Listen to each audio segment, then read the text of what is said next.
Et si on pouvait vraiment maîtriser n'importe quelle compétence, que ce soit un instrument, un langage de programmation ou une nouvelle langue, et ce, bien plus vite que tout le monde.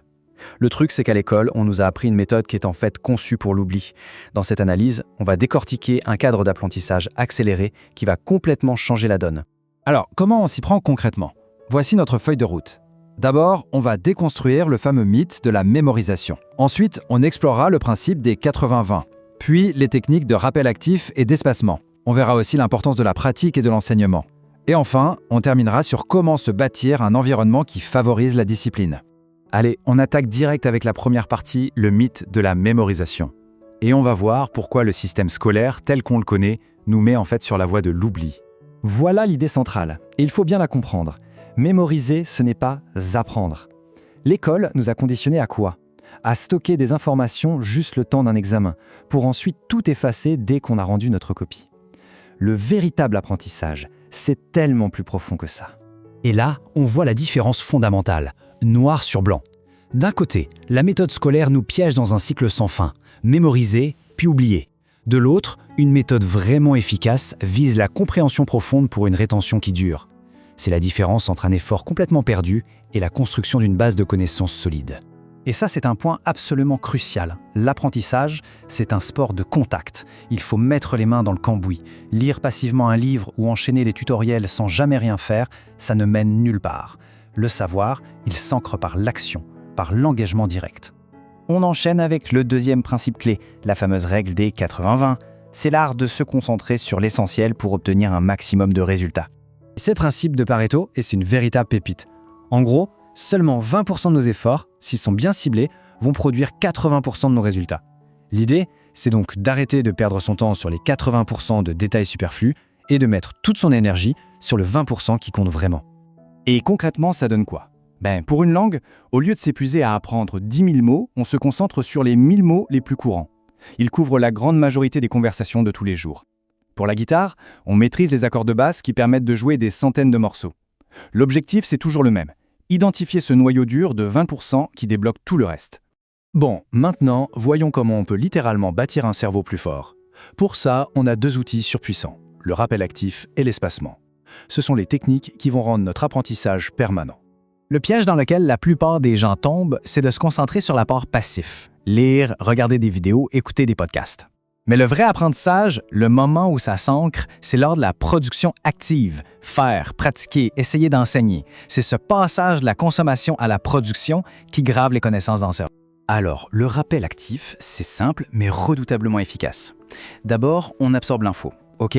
Ensuite, et c'est l'étape clé, on ferme le livre. On coupe la source. Puis, on fait l'effort de se souvenir et d'expliquer le concept avec ses propres mots. Cet effort pour aller chercher l'info, c'est comme faire de la musculation pour le cerveau. C'est ça qui construit une mémoire solide. Le bachotage, le fameux bourrage de crâne de 6 heures la veille d'un examen, c'est une pure illusion de productivité. En réalité, pour la mémoire à long terme, c'est une stratégie désastreuse. Des sessions courtes et espacées, genre 45 minutes par jour pendant une semaine, sont infiniment plus efficaces. Chaque fois qu'on revisite un sujet, la connexion neuronale se renforce un peu plus. Voilà le message à retenir. La régularité l'emporte toujours sur l'intensité. Toujours. C'est un peu comme tracer un sentier dans une forêt. Le premier passage est difficile, mais à chaque fois qu'on l'emprunte, le chemin devient plus net et plus facile d'accès. Ok, on passe au niveau supérieur. Allons plus loin avec la pratique et l'enseignement. C'est ce qui nous fait passer de la simple connaissance à la véritable maîtrise. Et là, on parle de la pratique délibérée. L'idée, c'est de ne pas perdre son temps à répéter ce qu'on sait déjà faire. Non, on identifie précisément ses points faibles et on se concentre exclusivement dessus. C'est inconfortable, c'est frustrant, mais c'est exactement là, dans cette zone d'inconfort, que la progression se produit. Un petit test infaillible pour savoir si on maîtrise vraiment un sujet. Est-ce qu'on peut l'expliquer simplement à un enfant de 5 ans? C'est ce qu'on pourrait appeler le test de la simplification. Si on n'y arrive pas, si on utilise du jargon, c'est qu'en fait, on ne maîtrise pas encore totalement le concept. Le simple fait de s'enregistrer en train de l'expliquer à voix haute révèle immédiatement toutes nos lacunes.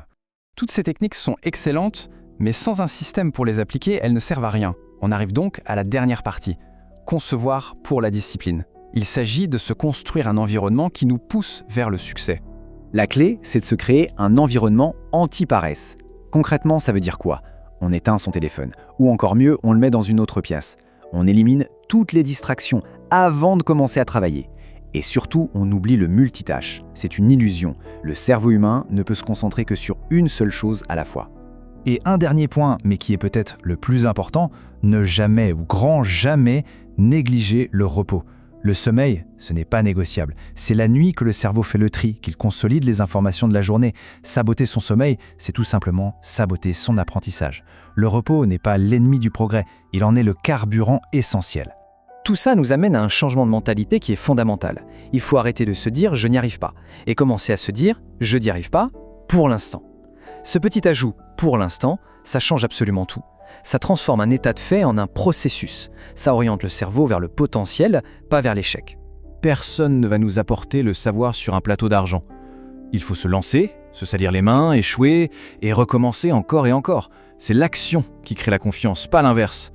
Alors, la vraie question, ce n'est pas de savoir si on peut apprendre. La vraie question, c'est quelle est la première compétence qu'on va décider de maîtriser.